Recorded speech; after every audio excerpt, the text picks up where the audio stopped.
Bonjour à tous et bienvenue dans Carrément épisode 4, où on va faire le grand écart puisqu'on va parler de sexe et de religion dans la même émission, entre autres. Et pour commencer, voici le portrait d'une personnalité de la région avec la rubrique « Dans les yeux ».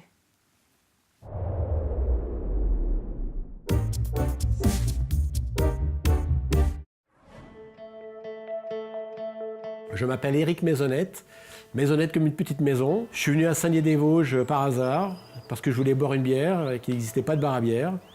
Et du coup, 6 mois après, j'ai créé la cabane au Darou. Et mon rêve, ça aurait été de le faire à 1000 mètres d'altitude, mais difficilement conciliable avec une vie de famille. Donc du coup, je décide de faire venir la forêt en ville, et je fais la cabane au Darou à Saint-Dié-des-Vosges. Je crois que dans le métier du commerce, il faut être naturel. Moi, il y a 2 sujets qui m'intéressent plus que tout. C'est parler d'environnement, d'animaux, de forêt, et c'est parler de bière artisanale. Et à travers un décor comme ceci, en fait, je séduis des gens qui sont intéressés par ces 2 sujets. Donc j'ai plus de chances de m'entendre avec eux.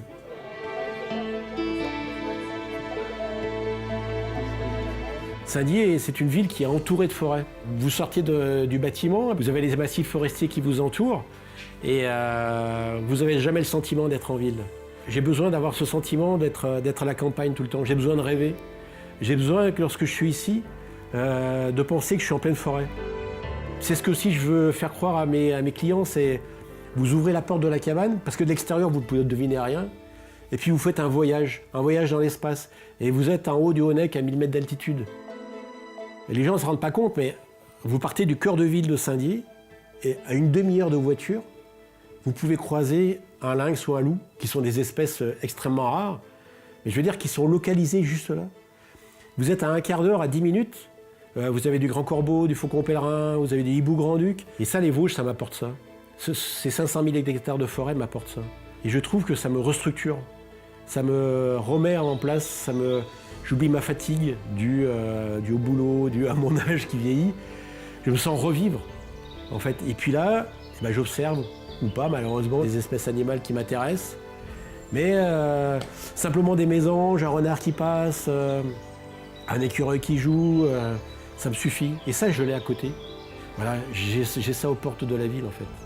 Et ça, c'est quelque chose d'unique.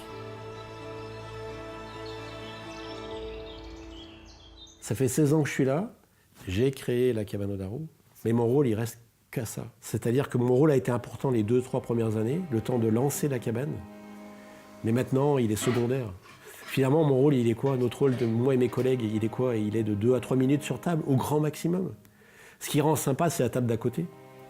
C'est les gens que vous croisez dans les couloirs. C'est l'ambiance générale. Et ça, c'est Saint-Dié qui l'a apporté. Ça, c'est les clients qui l'ont apporté. Ils ont un vrai rôle d'acteur au sein de la cabane. Le fait que je vais partir, je suis convaincu que ça ne va rien changer. J'aimerais juste que la personne qui le reprenne ait conscience qu'il reprend un lieu qui existe depuis longtemps et qu'il a envie de prolonger cette ambiance. J'étais venu ici le temps d'éduquer ma famille, de trouver un équilibre entre mon métier et ma vie de famille. J'ai encore 7-8 ans pour aller jusqu'à la retraite. Mais maintenant, je dirais qu'il faut que je trouve un nouveau rythme. J'ai envie de revenir un peu plus dans l'engagement pour la nature. J'étais militant de 20 ans à 30 ans. J'en ai fait mon métier. J'ai cru que je pouvais changer les choses. J'ai abandonné. J'ai abandonné parce que la lutte me semblait trop dure. J'étais tout le temps dans le combat. Moi, je ne suis pas un homme de combat, j'ai envie d'éprouver du plaisir. Et là, quand je vois que 40 ans après, les idées sont toujours les mêmes, on se bat toujours contre les mêmes choses, finalement, j'ai envie peut-être de reprendre goût à ce qu'on va. Parce que j'ai peut-être abandonné trop tôt. Mais j'étais tellement passionné, et j'avais vraiment le sentiment que c'était une montagne impossible à gravir pour moi. Maintenant, avec un peu plus de sagesse, un peu moins de passion, un peu plus de recul, ouais, j'ai envie d'essayer de me battre à nouveau. J'ai envie de m'engager encore.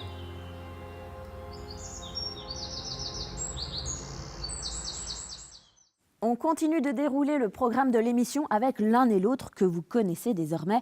Un sujet, 2 intervenants, quelques questions et nos caméras pour capter tout ça.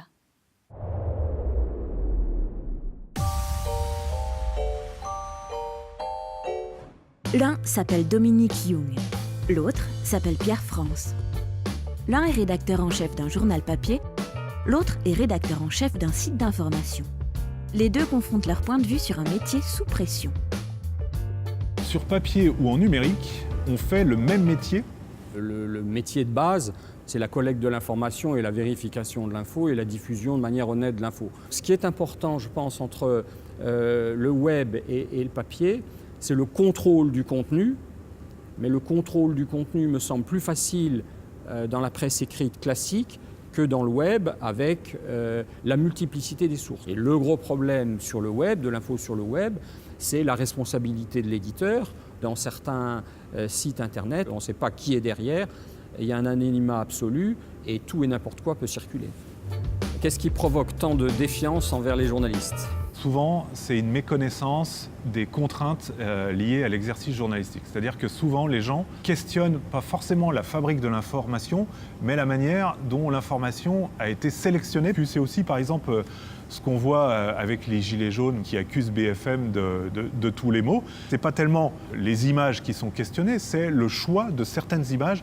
Il me semble qu'il y a aussi une paresse de la partie du lectorat. Quand on pose la question aux gens qui nous mettent en accusation, en disant « mais est-ce que vous avez vraiment lu le journal de ce jour ?» Non, ils n'ont pas lu le journal. Ils ont vaguement regardé sur le site internet et ils sont tombés sur la légende d'une photo.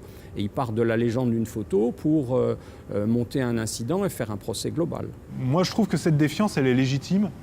Non, elle n'est pas légitime. Elle est saine, on va dire. Elle n'est pas toujours légitime. Des fois, on nous fait des faux procès, des procès d'intention. Ça, c'est pas légitime. Mais qu'il y ait une vigilance par rapport au métier de journaliste, ça, je trouve ça très sain, oui.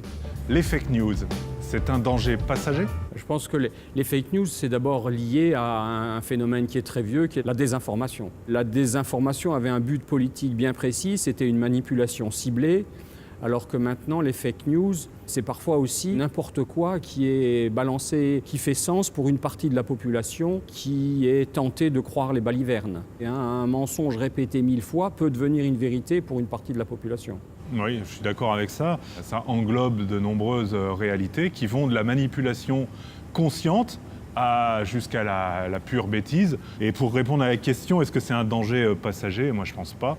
Je pense que malheureusement, ça va s'intensifier avec la fabrication de ce qu'on appelle maintenant des deep fake news, c'est-à-dire carrément des vidéos où on voit des gens prononcer des discours avec leur voix et tout a été fabriqué.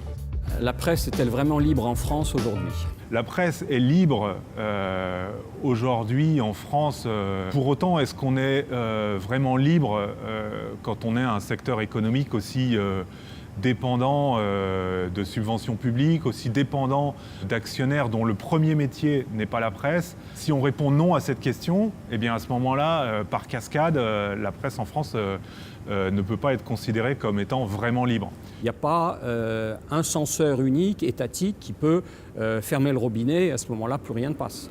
Oui, alors c'est sûr qu'on n'est pas dans une dictature. Pour autant, sortir quelque chose de signifiant sur le plan politique est quand même extrêmement fragile dans notre pays.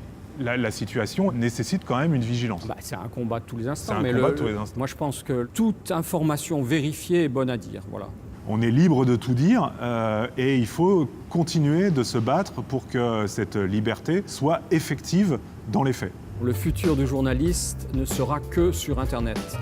Non, bien sûr que non. À chaque fois qu'il y a eu des nouveaux modes de diffusion de l'information, les modes précédents n'ont pas été remplacés. Quand la radio est arrivée, la presse a continué à exister. Quand la télé est arrivée, la radio a continué à exister. Mais j'espère, moi, qui suis dans la presse numérique, qu'il n'y aura pas qu'une presse numérique dans le futur. Pas de mystère de l'Est ce mois-ci, mais pas de panique. On retrouve Siegfried et Ixion dès le mois prochain. Alors, place à la rubrique 240 secondes. Une carte blanche à une réalisation originale sur un sujet de société toujours d'actualité.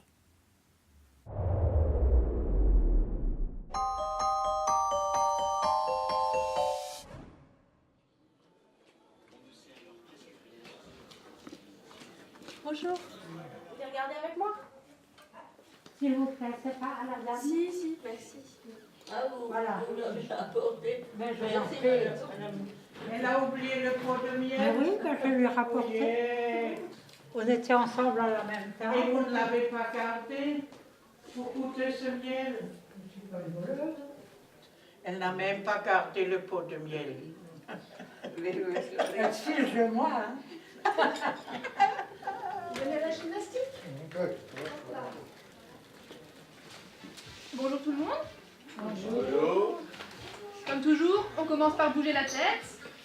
D'abord, vous faites 10 fois oui. 1, 2, 3, 4, 5, 6, 7, 8, 9 et 10. Bon appétit.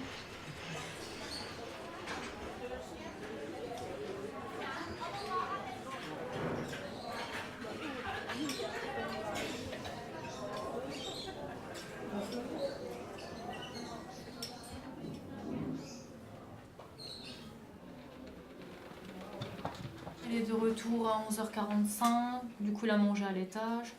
Il a l'air bien. Il est bien, très bien. Il est vraiment bien. Très Ouais. bien. Et le Il a repas, reconnu du Ali. coup, qu'est-ce qu'il a comme texture? Il a eu mixé. Enfin, il avait mixé. Il avait donc on mixé, va il a pas- mangé. Il a mangé. Il a tout mangé, la soupe. On peut Ah, c'est réévaluer pour le ça, il me sang. parlait de foot tout Bah, le je temps. pense, Là, ouais. il parlait de foot, là, tout le temps. pendant Et le au temps. niveau hydratation, du coup, il a de l'eau normale ou Moi, je lui ai donné de l'eau normale, un verre et une tisane. Je vais vous préparer votre boisson. Attention. Vous regardez la télé?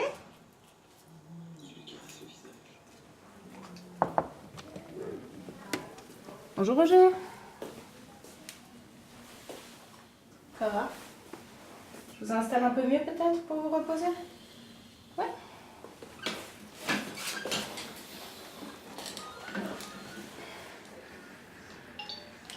Je vous mets un peu en arrière. Encore un peu le dos? C'est bon? Vous voulez un coussin? Oui. Comme ça va? Oui.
Certains en parlent beaucoup, d'autres préfèrent le faire, mais une chose est sûre, la sexualité nous concerne tous.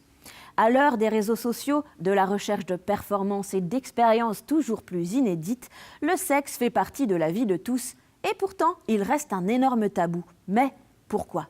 On en papote avec notre invitée Nadia Mariotte. Bonjour Nadia. Bonjour Sabrina. Bienvenue sur le plateau de Carrément. Installe-toi, je t'en prie. Merci. Nadia, tu es sexologue. Ça te dérange pas si on parle de sexe donc ? Je t'en prie.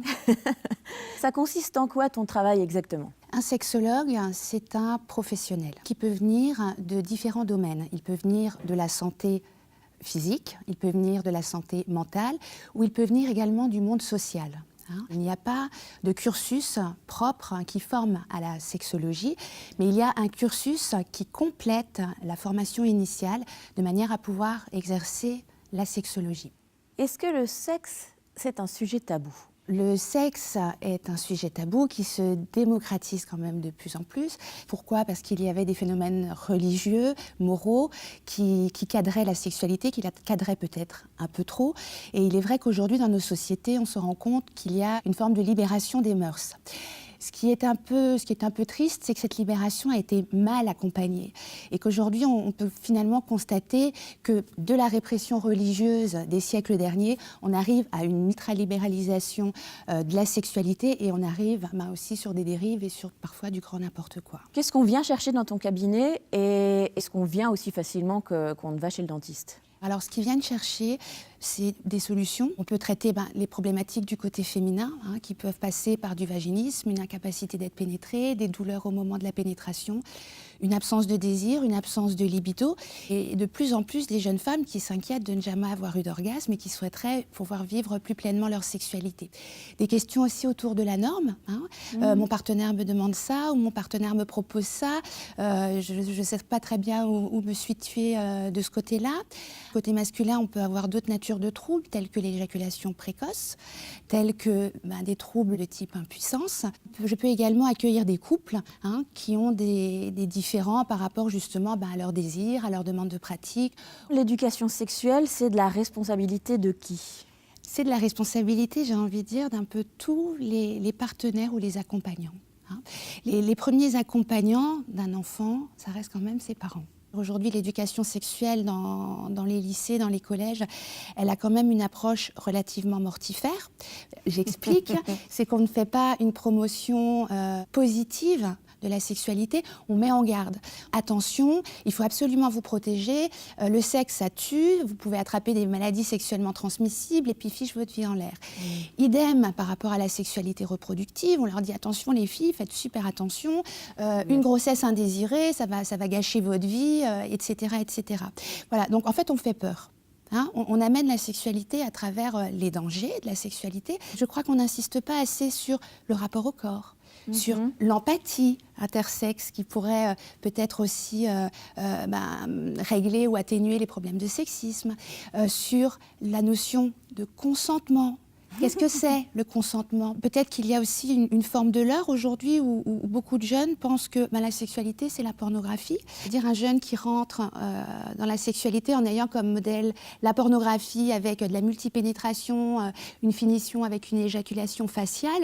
Une jeune femme de 16, 17, 18 ans qui va entrer dans la sexualité par ce biais-là, elle est quand même confrontée à une certaine violence. Oui. Sur du long cours, la pornographie peut entraîner des troubles du désir, des troubles érectiles. Moi, il m'arrive d'accueillir de plus en plus de jeunes hommes qui ont entre 20 et 30 ans et qui souffrent déjà de troubles érectiles. Alors pourquoi ils en souffrent ? Parce qu'ils ont consommé trop de pornographie, ils sont rentrés dans leur vie sexuelle à travers la pornographie et quand ils se retrouvent face à une jeune femme, ils ne savent plus quoi faire. Est-ce que ça veut dire quelque chose, avoir une sexualité normale ? Je crois que la sexologie n'est pas là pour définir une norme. Nous n'avons pas les mêmes limites, nous n'avons pas les mêmes fantasmes, nous n'avons pas les mêmes désirs. Et je dirais que ce qui est important, c'est de pouvoir trouver un équilibre, de pouvoir trouver un partenaire suffisamment ouvert, suffisamment bienveillant pour pouvoir justement exprimer ses désirs. Après, on avait des mœurs qui étaient beaucoup plus libres. Par exemple, en Pologne, il y a encore quelques siècles, les enfants étaient masturbés pour permettre un meilleur endormissement. Aujourd'hui, vous voyez, quand on parle de normes, donc aujourd'hui, ça peut en faire bondir certains, on est clairement dans un cadre pédophile. La société a évolué et s'est passée par une forme de libération sexuelle qui est peut-être un peu excessive, mais c'est aussi lié au contrepoids, en fait, le fait qu'il y ait plus contrepoids de la religiosité qui imposait une forme de norme et une forme de morale restrictive. Alors on pose la même question à chaque invité tous les mois, mais alors attention, ta réponse ne doit avoir rien à voir ni avec ton boulot, ni avec ce dont on vient de parler. Mais si tu pouvais changer une chose dans le monde, dans la société, dans les mois qui viennent, ce serait quoi ?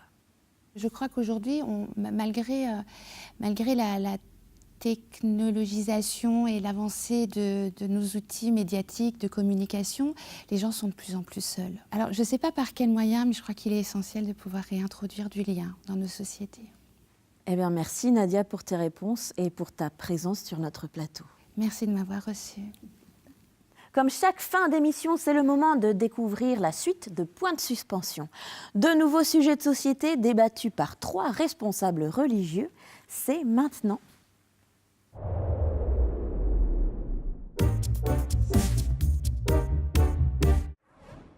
Un rabbin, un maître bouddhiste et un imam. Ça pourrait être le début d'une blague, sauf que non. Et puis le dernier n'est pas imam. Enfin, on a réuni des représentants de 3 religions non chrétiennes, et donc plus méconnues, pour faire un tour d'horizon de sujets de société d'aujourd'hui et vérifier si on est vraiment en pleine crise de foi.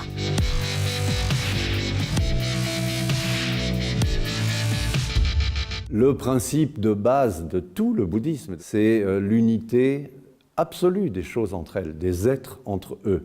Et quand cette unité est perdue, oui, il y a un problème qu'on dit écologique, mais qui est bien au-delà de l'écologie, qui est spirituel. Quand on parle d'écologie, on parle certainement d'économie de nos richesses, et en particulier l'eau. Le prophète disait une parole que j'aime beaucoup, même si vous êtes au bord de la mer, c'est-à-dire l'abondance. Vous prenez juste ce qu'il vous faut. Je trouve que c'est une image merveilleuse. C'est une question très difficile à traiter en quelques instants. Il est évident que la nature, par définition, ne peut avoir qu'une place importante dans la Torah. L'homme a un devoir de responsabilité vis-à-vis de cette nature. Il se doit de préserver ce monde qui est un cadeau de Dieu et de faire en sorte donc que cette nature, eh bien, elle puisse être transmise aux générations suivantes dans les meilleures conditions. Et ça, c'est une réalité dont le Bouddha parlait déjà à son époque. Simplement, à l'époque du Bouddha, il devait y avoir 300 millions d'êtres humains sur la Terre. Aujourd'hui, il y en a 9 milliards bientôt. On ne peut plus faire n'importe quoi. Parce que si on fait disparaître l'eau, si on fait disparaître la culture, si vous voulez, et l'air, qu'est-ce qui nous reste de commun? C'est ça ce qu'on a de commun. Il faut que les textes qui traitent de cela soient promus, soient mis en avant par les religions. C'est clair qu'on peut avoir une influence extrêmement positive en aidant, disons, cette prise de conscience individuelle. Aucune forme de religion ne peut croire qu'elle est à l'écart de tout ça.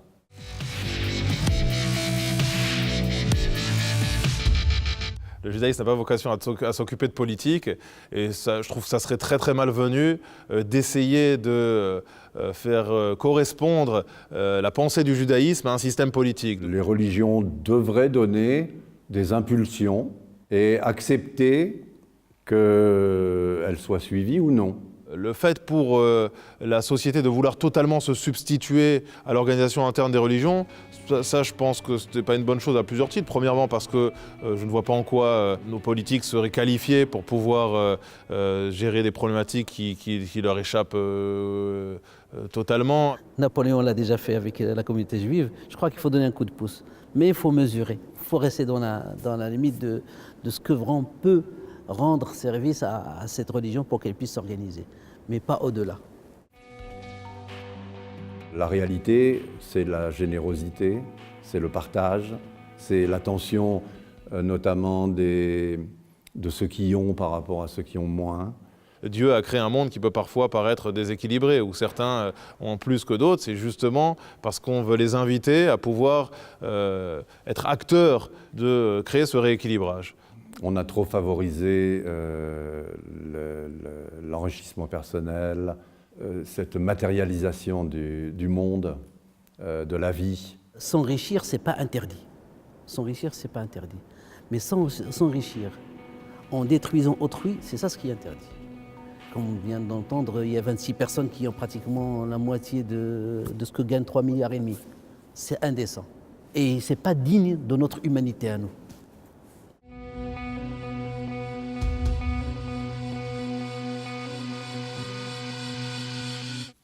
Bon, du coup, on se voit quand pour préparer la prochaine émission?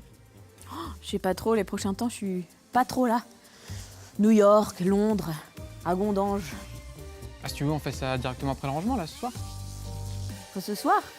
Bah oui, ce soir, je sais pas, on se trouve un bar autour d'un verre et on prépare la prochaine. Ça te dit? Bah, moi oui, enfin, faudrait juste pas que ce soit bizarre avec les autres, quoi. Comment ça, les autres? Bah, toi, moi, un verre. Oula, non, le non, soir. non, mais je t'arrête, non, mais c'est que du travail, hein. C'est du boulot, y a rien d'autre, hein. Bien sûr. Ah ouais, non, mais vraiment, bien sûr, ouais. Allez, non mais tu peux le dire si t'as un crush, hein. C'est normal. Enfin, je veux dire, je te comprends. Il faut juste que ce soit clair.